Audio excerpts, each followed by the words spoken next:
Well, welcome, variants from across the multiverse. This is Geekverse Reactions. Let's get it. It's going to be a fun night. I tell you what, we've been jamming to Venom by Eminem, and that has got my vibes going for tonight's live stream. We are eventually going to get to our main title for this episode, and that is, will Tom Hardy's Venom appear in Spider-Man No Way Home? We'll see. We'll get to that topic, but we got a lot of fun things to discuss on this week's episode, and joining me, of course, is DJ Foster at Rebel Scum Texan on all social media platforms. How are you doing?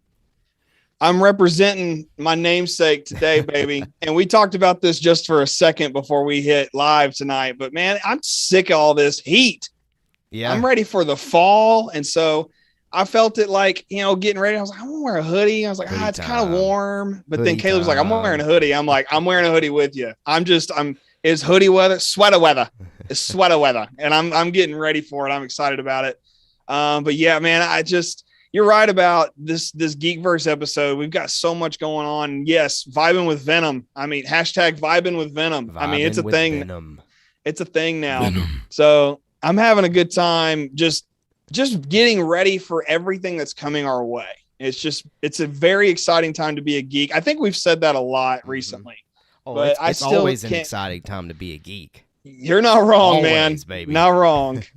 Well, listen, it's an exciting time here at Mando Talk, and I'm going to use this as an opportunity to plug something. This Thursday, 2 days from now, we are doing a live stream where we are spoiler reviewing Star Wars Visions. Now, I still haven't made an executive decision on if we're going to do half of it or we're just going to go ahead and do the full thing. I think maybe we need to have that conversation. And you know what? If you're a listener, you let us know what you prefer. Would you prefer for us to cut it in half, give everybody some time to finish watching the entire thing, to then finish out talking about Visions next week? You let us know. But that's not really the exciting announcement that I wanted to make. The excited announcement that I wanted to make about that is we are having something that we've talked about doing before. We're having a brother special episode where my brother, which you've heard of before, Jacob Keller, is coming back on the show. He loves anime, so he's going to be great as far as discussing Star Wars Visions.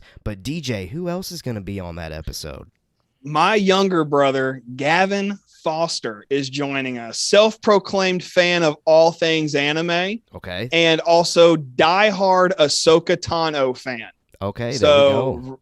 So he is the definition of a kid who grew up with Clone Wars.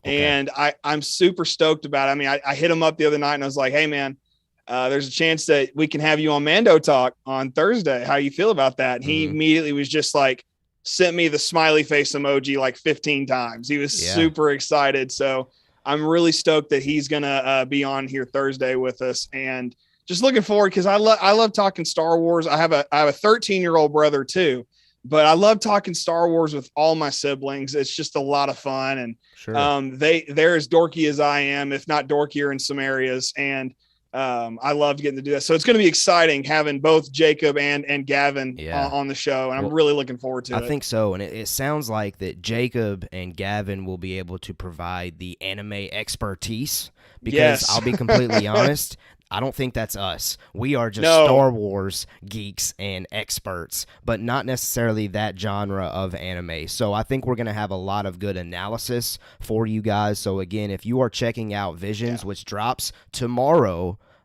and again, Thursday, you can continue watching it to get ready for our episode where we discuss some of those Visions episodes. And again, you let me know if you have a preference, if you want us to talk about half of it and then or all of it. It's up to you. It's really up to our audience if you have a preference. If I don't hear from anybody, though, that means I guess me and DJ will make that decision, which is okay. That's fine. But I would prefer to do what you guys out there listening want us to do. But other than that, the only other plug that I would have to say is subscribe to this YouTube channel if you have not done so. We are so close to that goal of 100 subscribers by the time that the Book of Boba Fett hits, but I really think we can get to that 100 sub number well before Book of Boba Fett hits. We are single digits away from that goal. So if you love us, if you like what you see, you like these bearded gentlemen, click subscribe. subscribe to our channel. We would greatly appreciate it. But with all of that down and out of the way, like we've said, I mean, we say it every week. It's every week on Geekverse Reactions.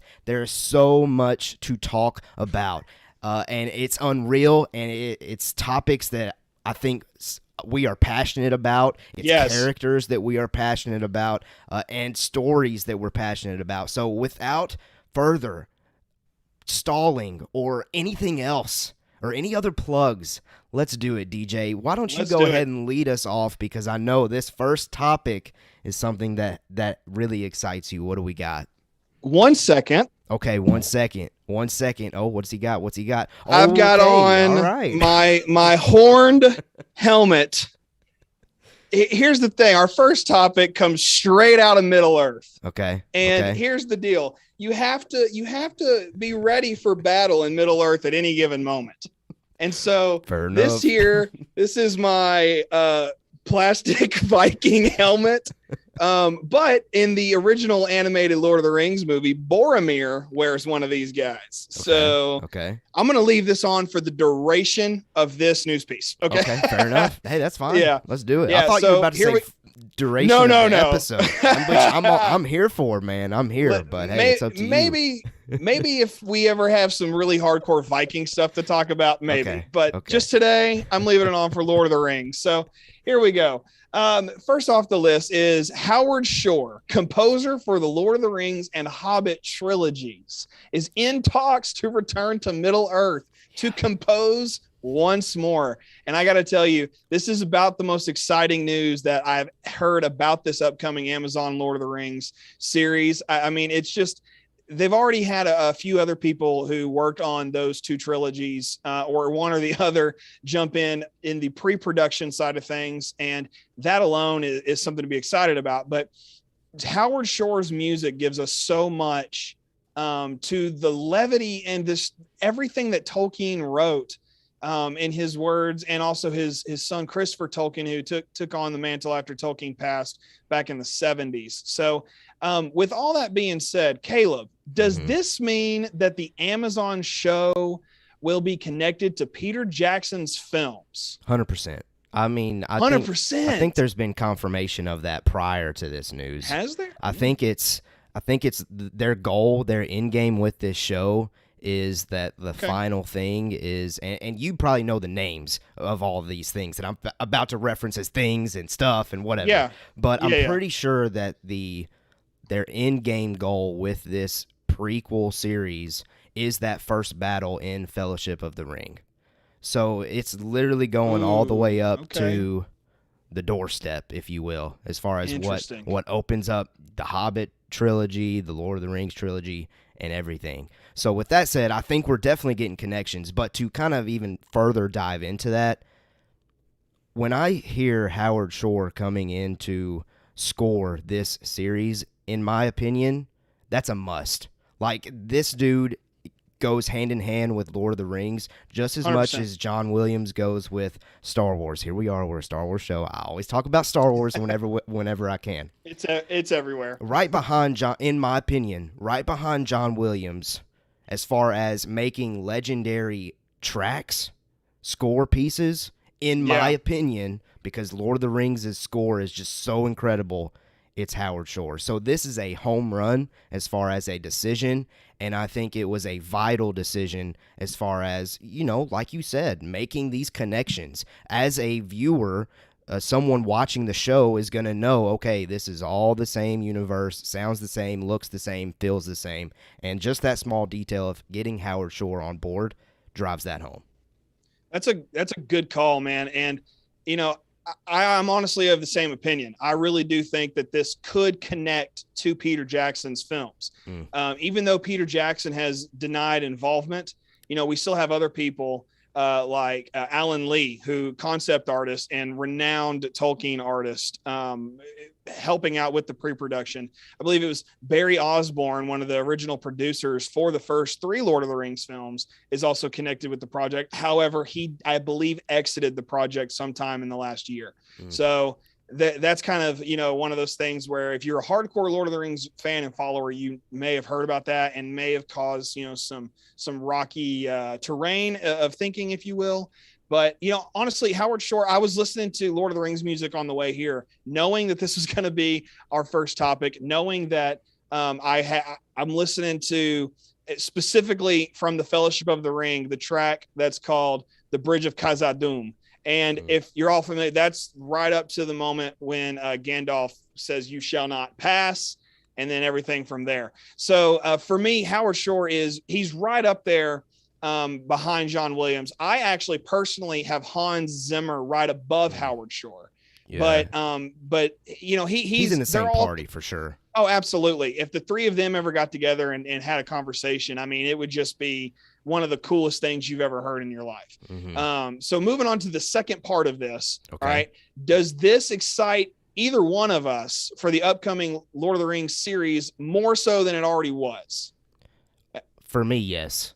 Yeah. I was already pretty excited, and I guess for me, only because I'm not as connected to, and when I say not connected, I love Lord of the Rings, don't get me wrong, but I don't know as much detail as you do, DJ. So for me, the most exciting thing that I've heard about this show is how much money they're putting into it, because that means the production value, the looks, the feel is going to line up perfectly with those incredible films that we've gotten. But like I said earlier, it's not really that small of a detail. This is a big decision. Your score in Lord of the Rings in that franchise is huge. So doing this, making it all connected, for me, yes, it did get me more excited. It did get me more excited for sure. And it made me more excited just because I know that Howard Shore, I think, won 3 Academy Awards for either, I think it's specifically Lord of the Rings. I don't know about The Hobbit. But I was already amped about this, and I was already excited. I mean, I listen to Howard Shore's Lord of the Rings music on a regular basis. I mean, a lot of people, I'm not an athlete anymore, but if I was an athlete now, my pregame playlist would just be like movie scores, because those get me more hyped than most other songs out there. And Howard Shore's, Bridge of Khazad-dûm, Theoden Rides Forth, the Battle of Pelennor Fields, all of those are like my top 3 Lord of the Rings tracks. Not to mention Concerning Hobbits. I mean, everybody knows that one from the pipe flute that's played there.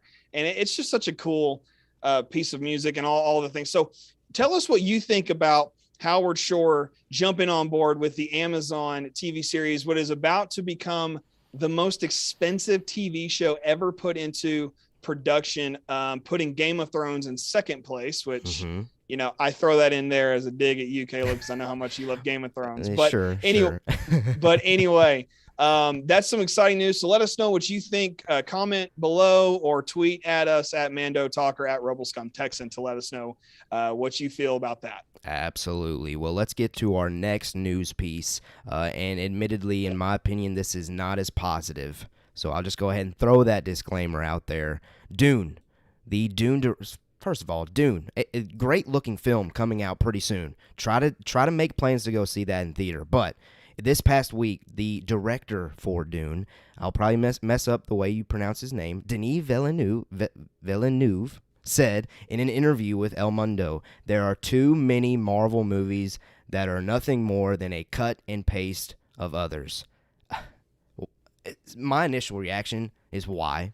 Why do you have to make this comment? I don't think it's really that beneficial either for yourself, because believe it or not, I feel like Dune's marketing goes to people that probably watch the MCU and enjoy the MCU. I don't think that's really smart to just throw shade at the MCU for really no reason, but it's really like the second or third famous director that has come out to say something like this. And if I'm being completely honest, I don't agree. And that is somebody I am somebody that used to be kind of salty about how successful the MCU was being, because, at my core, I'm Star Wars. I want to see Star Wars be king. But eventually I just came to and realized that MCU is incredible. Here we are now doing Geekverse Reactions, talking about things that are outside Star Wars. So for me, it's something that I understand. I understand directors, throwing shade, whatever. I just don't get it. I don't get it. What do you think?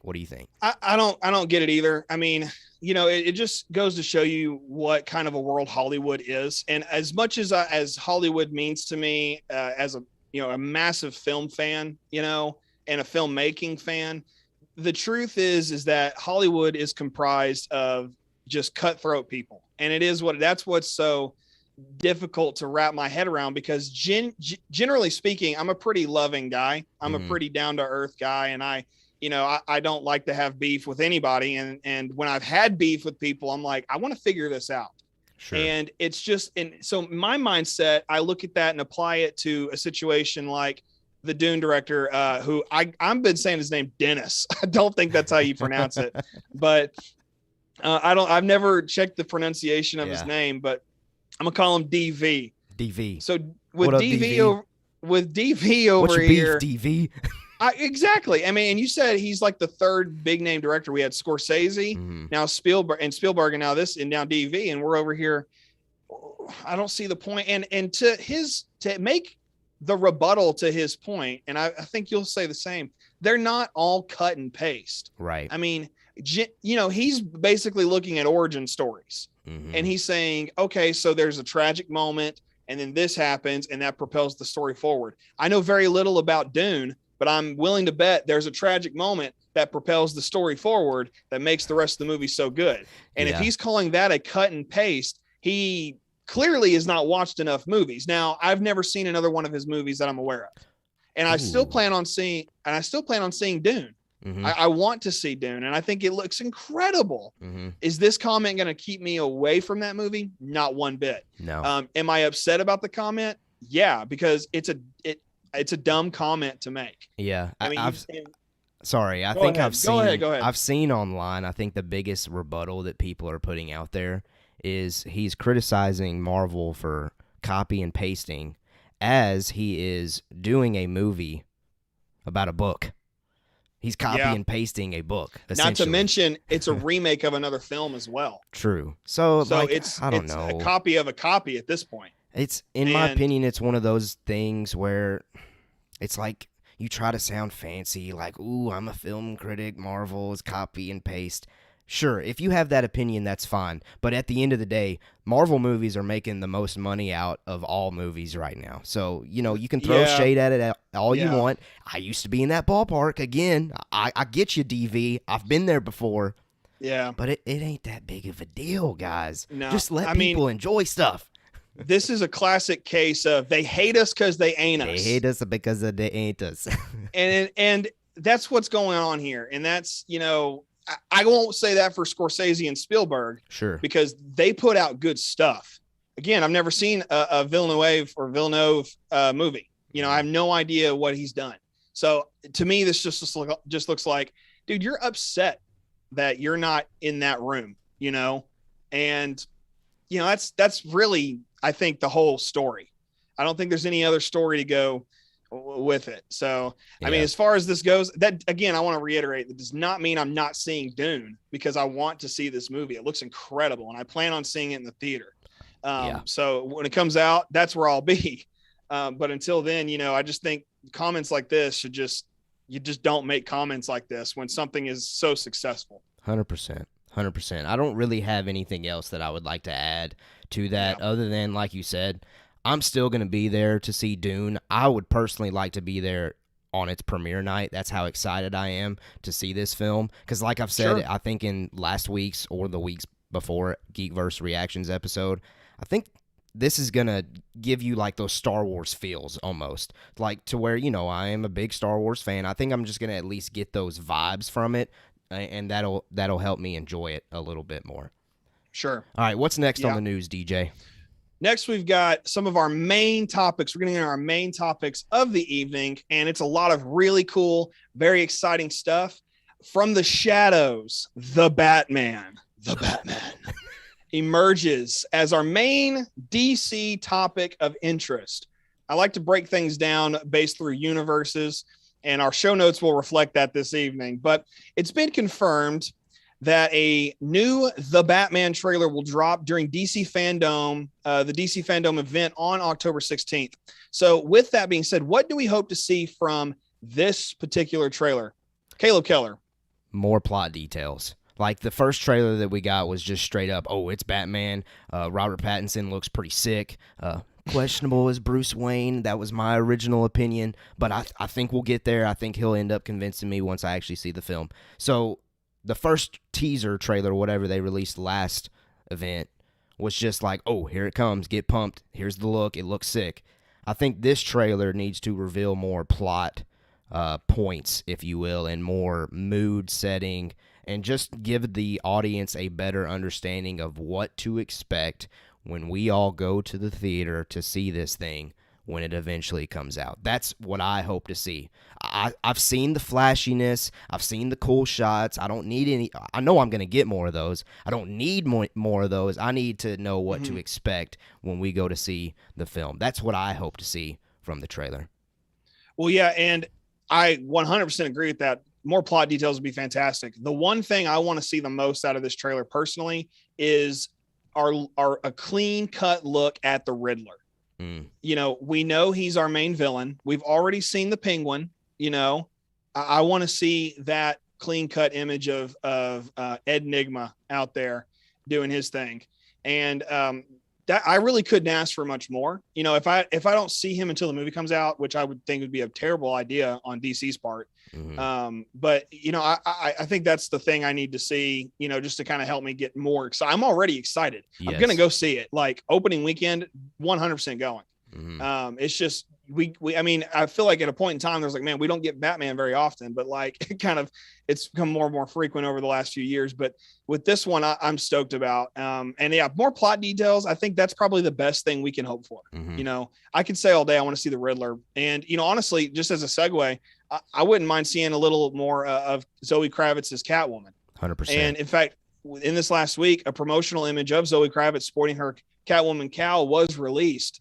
And just along those lines, you know, we've kind of already talked about what we like to see from the trailer, but did seeing her in this promo lend anything to the story of the Batman? For me, I saw absolutely nothing different in this one promotional image than the trailer gave us. It's just typical Catwoman. You know, you really can't change the Catwoman look a whole lot.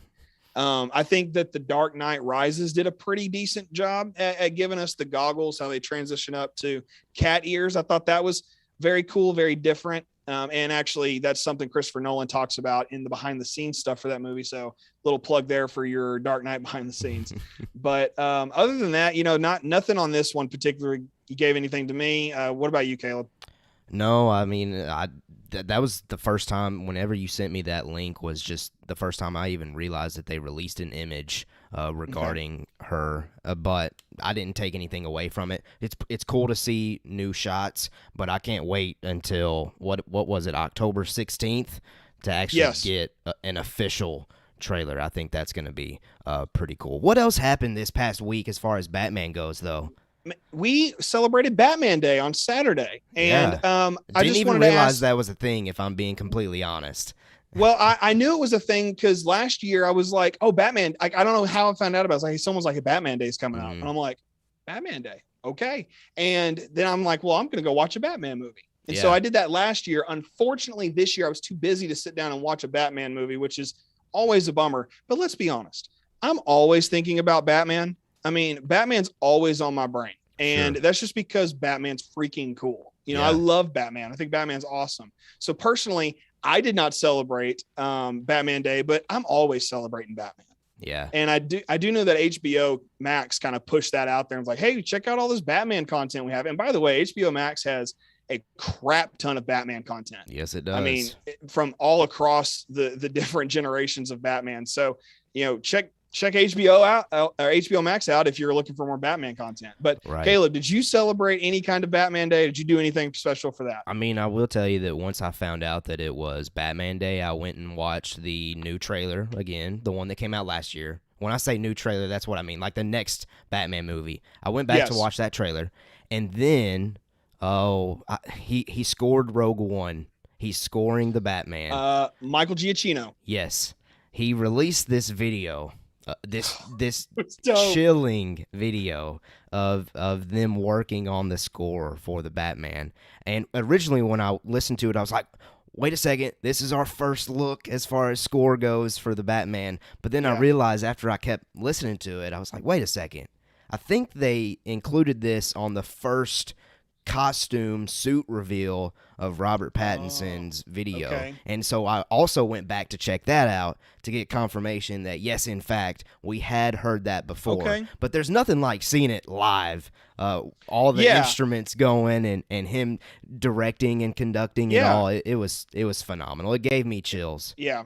That's some of my favorite part of any behind the scenes documentary is watching the composer do his thing, whether it's John Williams, Michael Giacchino, Howard Shore. I don't care. It's just really fun to me. I don't have that musical brain. However, my brother, one more plug for Thursday, he's actually in a marching band as a snare drummer. So he has there you go. Some of that knowledge and mentality of that. So that was, kind of a large piece of Batman Day. But the only other thing that really happened on Batman Day that was kind of noticeable and really kind of neat was Gal Gadot, Wonder Woman herself, shared a behind the scenes video of her wearing Ben Affleck's Batman mask. Not sure which film it was from. I would venture to say it was from Justice League's shoot. But what did we think about seeing this? I mean, how did it make you feel to see somebody so tiny wear that giant helmet of a cowl? It was interesting. And I also think we got an image of Zack Snyder wearing it. Like that was out there. Yeah. It did. Tell you what though, it reminded me of how much I like Ben Affleck's Batman suit. If I'm being honest, I'm really digging it, and I think we're getting Ben Affleck in the Flash movie, correct?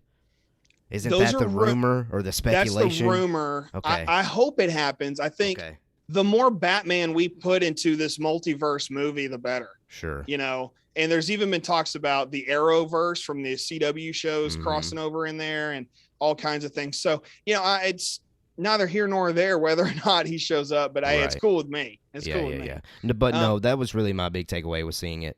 Just how much I actually enjoy Ben Affleck's version of Batman. Really, all the recent versions that we've been getting as far as Bale, Affleck, and now Pattinson, these three past ones from what I've seen so far as Pattinson's, they've been all great in my opinion. I really enjoy all of the different portrayals that we've gotten over the past couple of decades now. Yeah, and I think above all of them, Christian Bale's is, in my opinion, the best out of those three. It's really hard to compare him to Michael Keaton. Michael Keaton is a fantastic, I think he's a better Bruce Wayne than he is a Batman. And there's some people out there who will fight hard on that one. Yeah. But I love Christian Bale. I think he was the perfect, marriage of the two. And really Ben Affleck, the more I think about it, the more I think about Batman versus Superman, the more I think about the Snyder Cut, I see more of, yes, Ben Affleck was a great Bruce Wayne and a great Batman. And I'm hoping to get that with Robert Pattinson. So I thought it was exciting. Great stuff. Batman Day wise. One final thing on Batman Day. I think, Matt Reeves tweeted a photo of him in the editing room. Those of you who don't know who Matt Reeves is, he is the director for The Batman starring Robert Pattinson. And he used that picture and captioned it with, "Can't wait to share a lot more with all of you in 4 weeks from today." That was on Saturday at DC Fandom. So he's teasing up that we're going to get even more information about the Batman. I think that alone is exciting. And plus the image on the editing screen was Robert Pattinson wearing the Batman cowl. And you kind of see it on if you're watching on YouTube, you can see it. He's firing a grappling gun. And it doesn't look too different than previous grappling guns, which, I mean, how many different ways can you make a grappling gun? But, I think it's really, really fun. Caleb, what do you think about this image? No, it was pretty cool. And again, it just gave me super awesome vibes. It made me enjoy the day a little bit more, seeing just a new image, knowing that this film is eventually going to be coming out. I can't wait to see it. And I've said this so many times. I really do think that Robert Pattinson is going to blow us away. He is so talented. I know that there are people out there that the only thing they've seen of his is unfortunately Twilight. Yeah. But it's stupid. He is so talented in everything that I've seen him recently in. And I really think that he can add a dynamic to Bruce Wayne and Batman that we've never seen before. And that gets me super excited. Yeah, and I'm right there with you. And when a second ago I said it's stupid, what I mean is when people get upset, like, oh, vampire, Twilight, like, look, I've never seen Twilight, so I don't actually know how bad of a movie or series, I should say, it is. And, I know people who hate watch it. I know people who love it, collect all the Twilight stuff. I mean, I've known people who do that, but at the same time, this man has come a long way from even his Harry Potter days. Okay. Right. Let's remember he was in Harry Potter as well. Good call. So to get all the way up to where he is now to play Batman, I think is a big deal. Well, you guys tell us what you think down in the comments about this one. Robert Pattinson showing up as Batman, I think it's gonna be fantastic. DC fandom, gonna be a great time. So you just let us know. So Kayla, why don't you take us into our next news piece? Yeah, and this next news piece is our main topic that was teased up at the top, teased up with our title, and again, been vibing with Venom by Eminem all day to get me hyped up to discuss Venom, Let There Be Carnage. And regarding this film, Tom Hardy and Andy Serkis are doing their rounds as far as promoting it and getting everybody excited and ready to go see this film. And most recently, they sat down with Entertainment Tonight Canada to discuss those characters of Venom and Carnage for this film. So much of this video is just really them two kind of praising each other and the work they did, and also praising Woody Harrelson's portrayal as Carnage. But I think a lot of people out there are running with this direct quote from Tom Hardy himself, saying there is a Spider-Verse, a Venomverse, and a multiverse. And a lot of people are thinking that him kind of discussing that, both of them continually saying things like, oh, we're building up this universe, is getting a lot of people amped up to see, is it possible for Tom Hardy's Venom and Tom Holland's Spider-Man to eventually cross over with these two kind of verses that they are setting up. Now, that's not the only kind of tease that we've gotten as far as this goes, but I will pause there. DJ, anything else you would like to add about just that one quote and that interview with those two in it? No, not necessarily anything major. I just, I want these characters to end up on screen together in a major way, something bigger than what we saw in Spider-Man 3 in the Sam Raimi universe. Beyond that, there's not a whole lot to say. I don't think we have this in our show notes for tonight because it just came out like today or yesterday. Okay. But somebody flat out asked Topher Grace, who played Eddie Brock. I saw that. Yeah. And it's just kind of funny. They said, hey, are you in this one?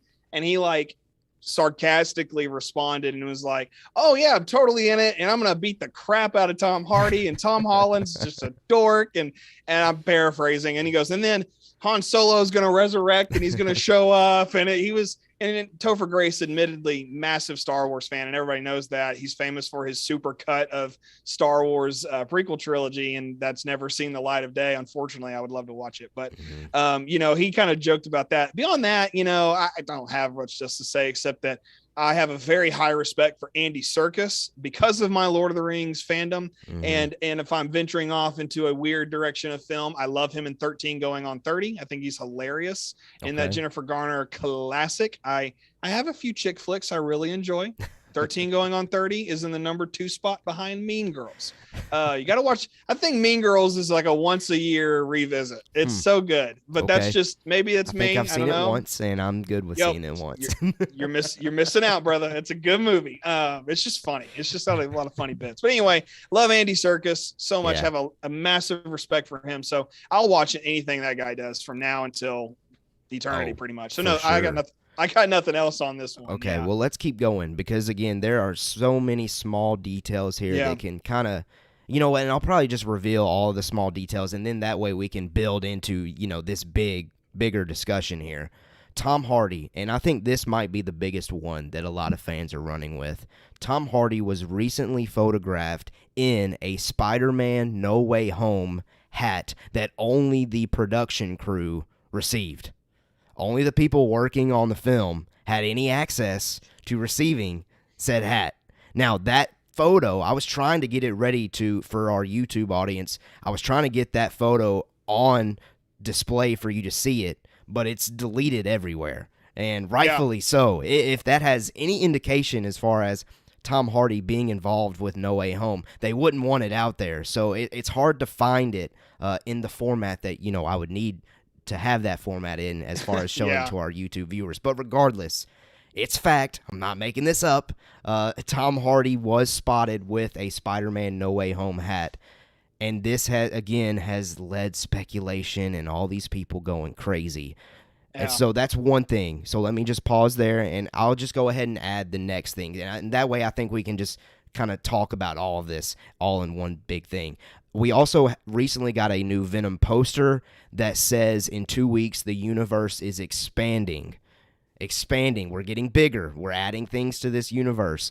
Also, Andy Serkis recently, I think yesterday, added to this discussion as far as will we ever see Spider-Man and Venom cross paths. And Andy Serkis said there's more still to unpack in the Venomverse before we go there. So it's definitely a story thread that all of these creators are rightfully so trying to set up.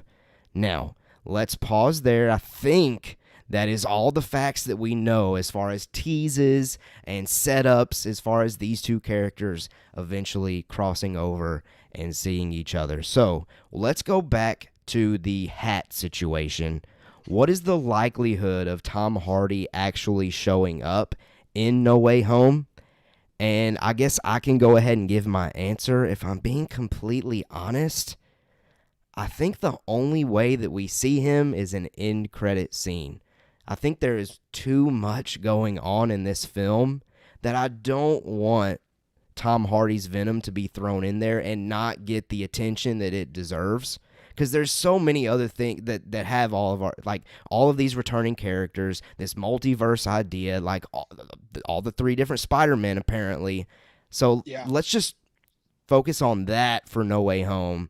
And then worry about Tom Hardy's Venom in another film is my opinion. And that's why I'm saying if he is in No Way Home, I think it's only a post-credit scene. What say you? Well, fair enough, firstly. Yeah, I mean, it makes sense that he would only show up in a post-credit scene.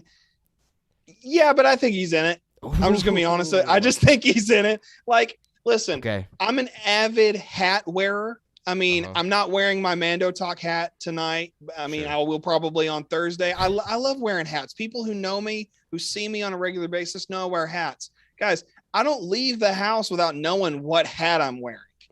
Okay? And if I'm wearing a hat that I clearly don't need to be photographed in, I'm not going to wear it when I take a selfie.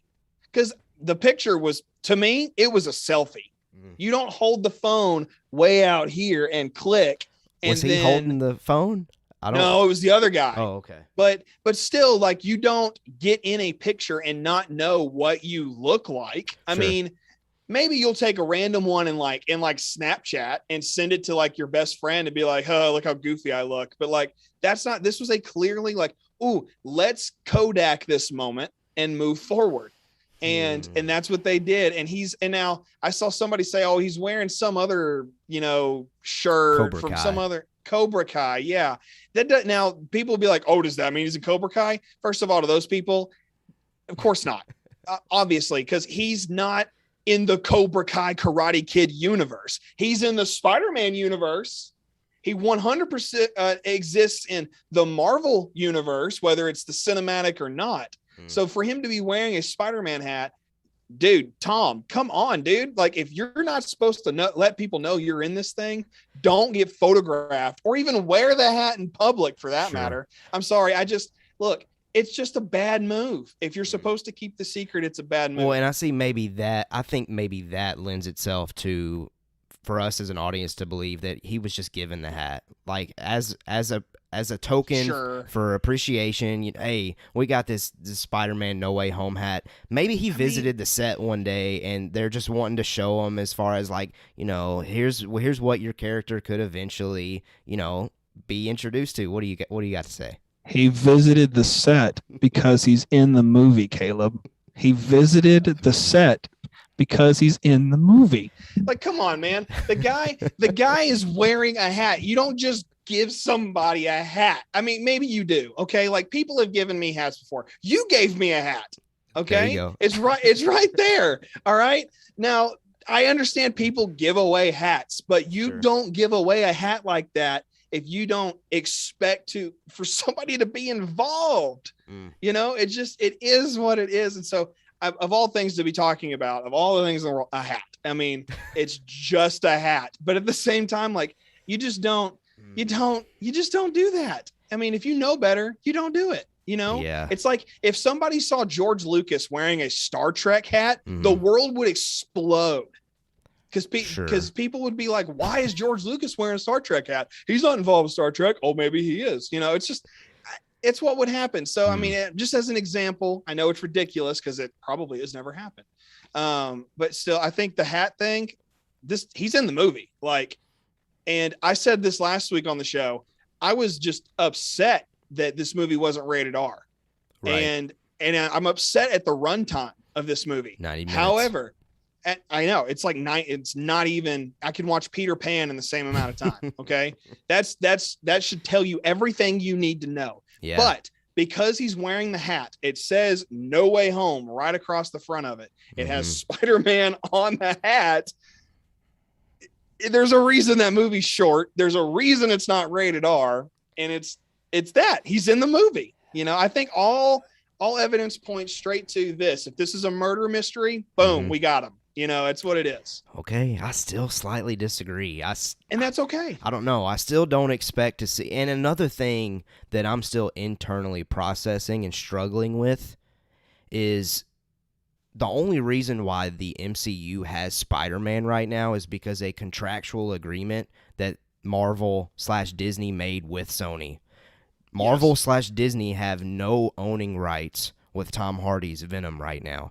And from what I've been reading and hearing is the Marvel Disney/Sony agreement contract is fixing to end.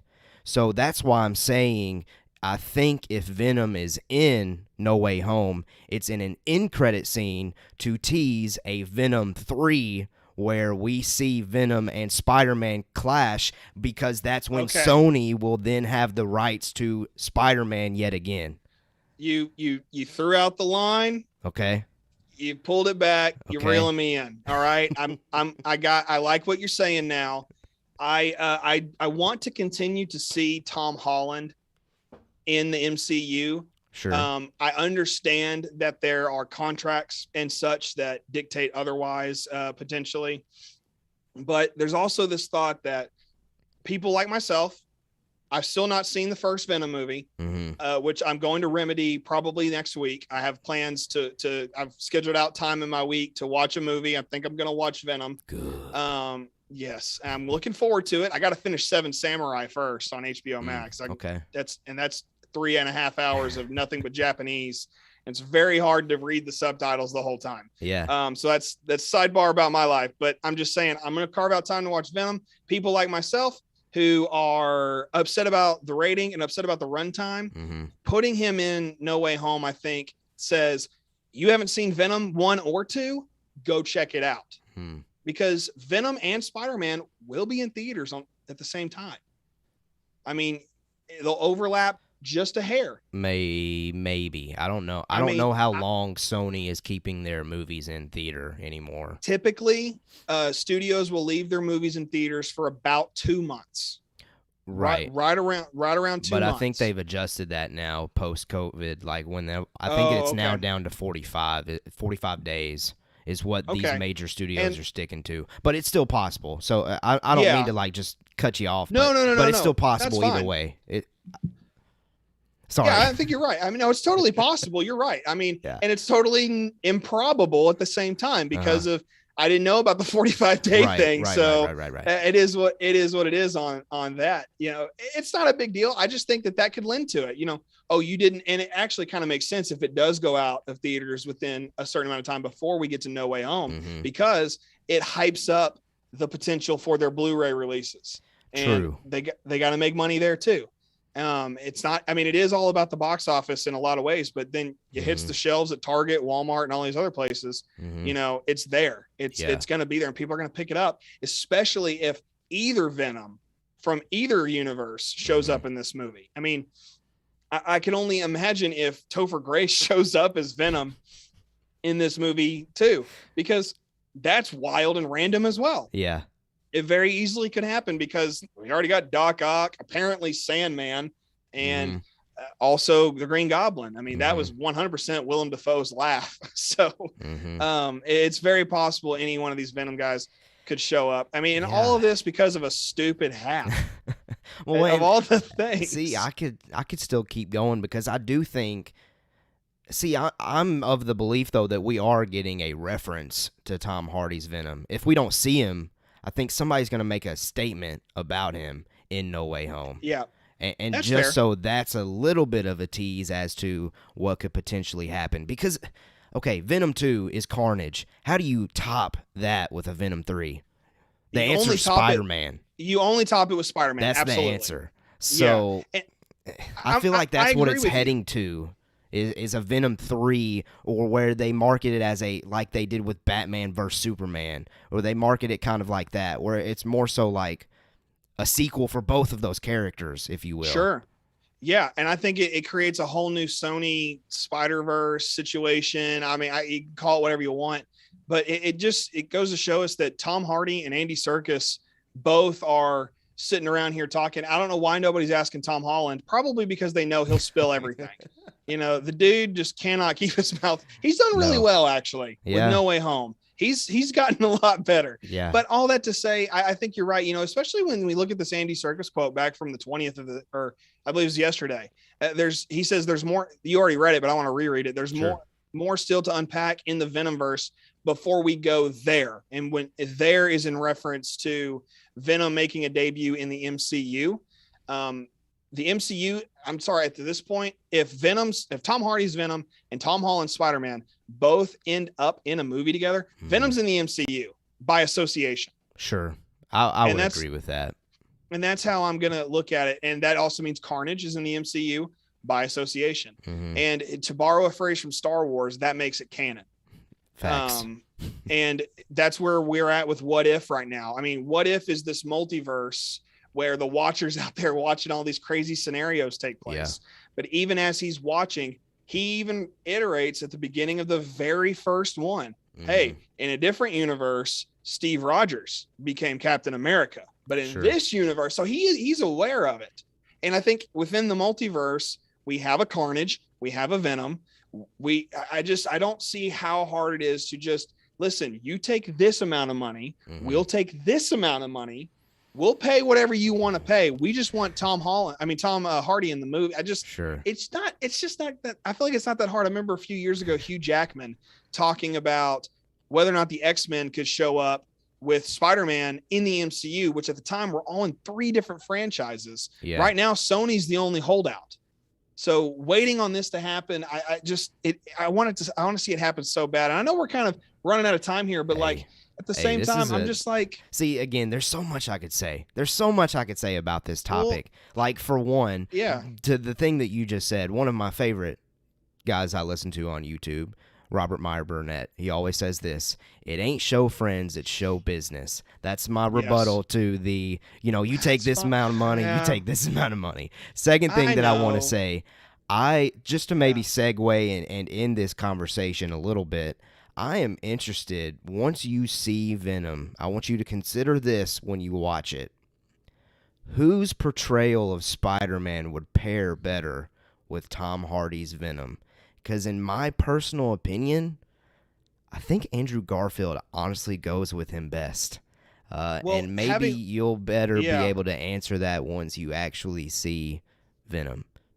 Well, having never seen Venom, but I've seen the trailers, I've listened to the song, and the song's dope. I mean, it's awesome. But I think, you're right. Like, even though I've never seen it, I think, Andrew Garfield's Spider-Man, kind of edgy, kind of gritty, kind of dark, has that kind of not Dark Knight feel to it, but like it's got this cinematography, I don't know, something to it.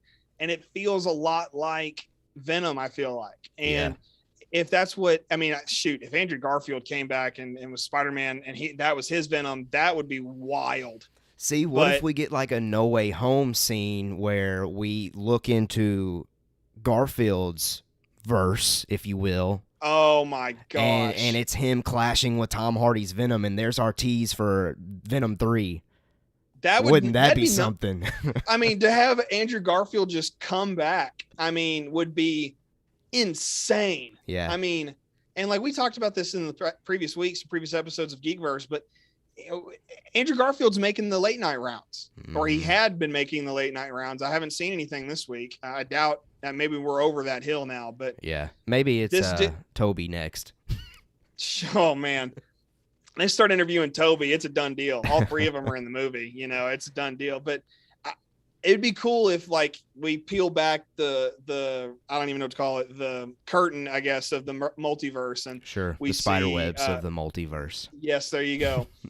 The spider webs of the multiverse get pulled away like an Indiana Jones finding artifacts, and we see there's Tom Hardy and he's fighting Andrew Garfield, and we all say, holy crap, what have we been missing this whole time? Like, you know, yeah. And we got to remember that Sony very easily could do that because they still own those Andrew Garfield movies, and they were actively setting up a Sinister Six film, which the MCU kind of has already done with Tom Holland Spider-Man. And we got to remember that. So it's still, even though it's a ridiculous thing to think about, it'd just be cool. But if it happens, we'll all go nuts. Yeah. Because it'll be cool. I mean, it'll be awesome. I hope to get answers in No Way Home as far as what the future of Spider-Man and Venom could possibly be. And I know we spent a lot of time on that topic, but I think that is a fantastic, fascinating topic to spend some time on. But you let us know what you think.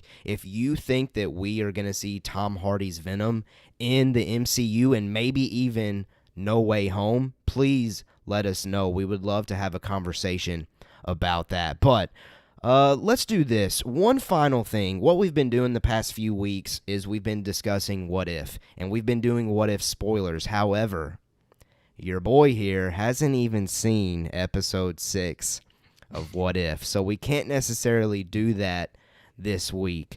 I will use this as an opportunity, though, to just justify that. First of all, it's been pretty busy. I've been busy, so I haven't really had an opportunity to catch What If.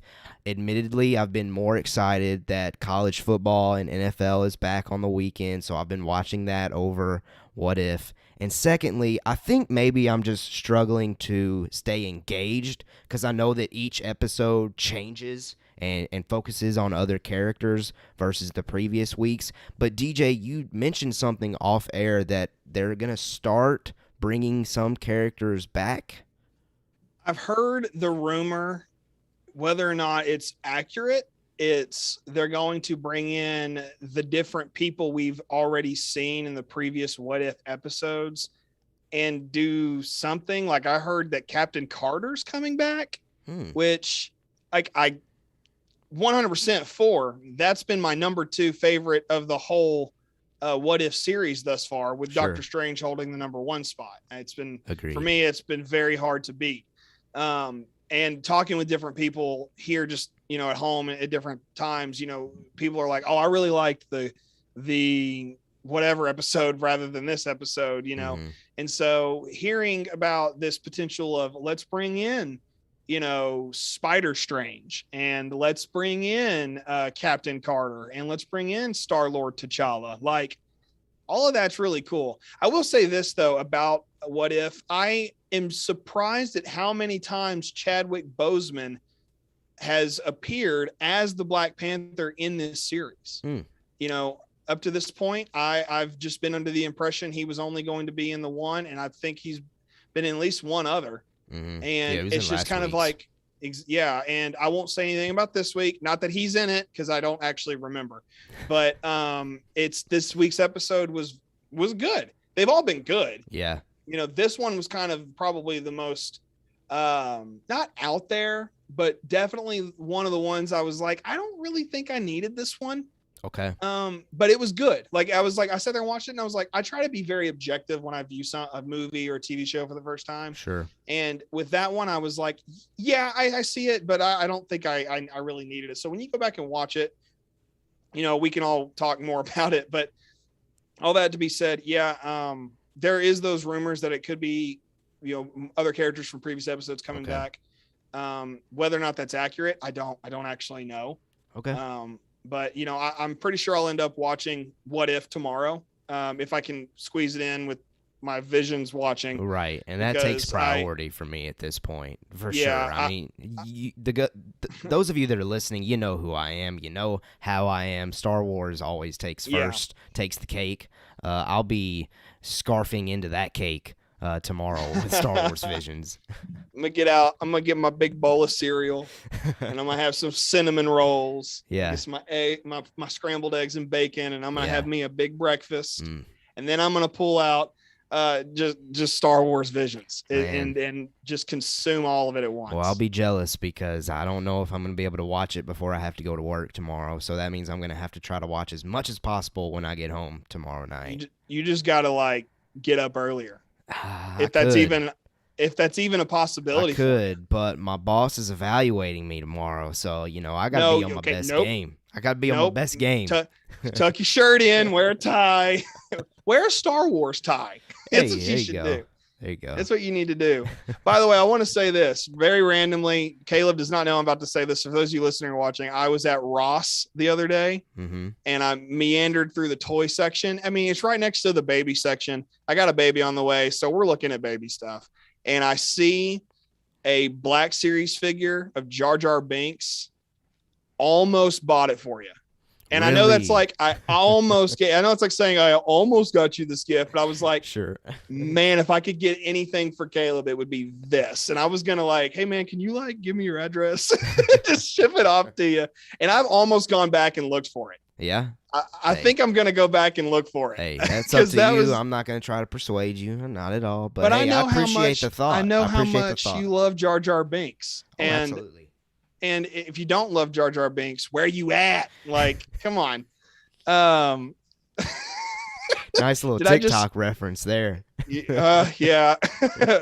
Spending too much time there. Anyway, all that to say, that's pretty much it, except I'm looking forward to Thursday. And what if, is great. It's all fun and games until you don't watch it, apparently. Yeah.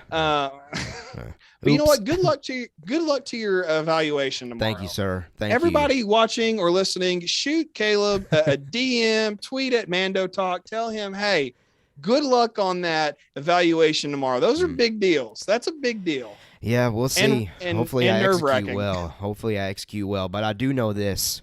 Thursday, we're going to execute well with our Mando Talk Star Wars Visions spoiler review. We will see. Again, it's up to you, our listener. If I get feedback, if you want us to only talk about half of the series, we will. But if we don't hear feedback, we'll me and DJ off air will discuss what we feel is best as far as our schedule goes. But again, if you would like to share your input as far as that goes, message us on Discord. That link is in the description of this video or in the podcast episode, or tweet at us at Mando Talk or at Rebel Scum Texan, and we'll take your thoughts into consideration. But I can't wait to do that episode on Thursday. Again, it's a brother special where we've got two of my brother, DJ's brother, coming in that we feel like are going to give us good, solid anime breakdown and discussion that me and DJ probably couldn't provide, but collectively all four of us love Star Wars, so it's going to be good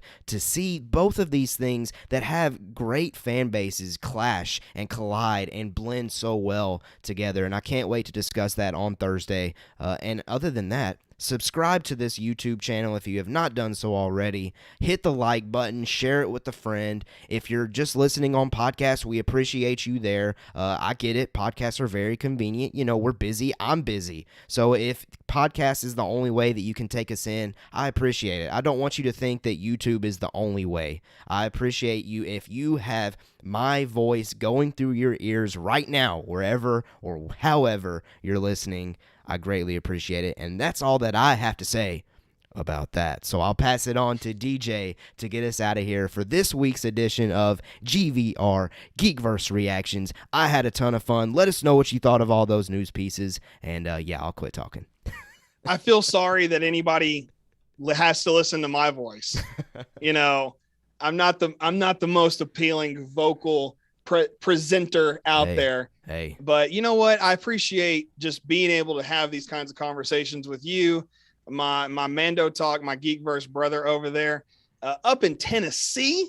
I mean, you know, it's crazy. We've never met in person, and that we get to do this every week. I've always will enjoy my Tuesdays and Thursdays. I now hold sacred. I'm like, cause someone was like, I had to schedule an appointment with somebody on Thursday. And I was like, what time? and they were like, this time. I was like, totally fine. Let's get it done. Like, no problem. It doesn't interfere whatsoever. And so all that to say, super glad to always be here. Thank you for those of you who are listening and watching, subscribing, following, all the fun things. 100% follow me at Rebel Scum Texan. Follow Caleb Keller at Caleb Keller 3 or Caleb J Keller 3. Excuse me. Yeah. James Gang over here. But really, again, at Mando Talk. Talk as well. That's where you'll probably get me the most, if I'm being completely honest. Yeah. And other than that, I got nothing else to say except, I guess, one thing. We will see you on Earth 2.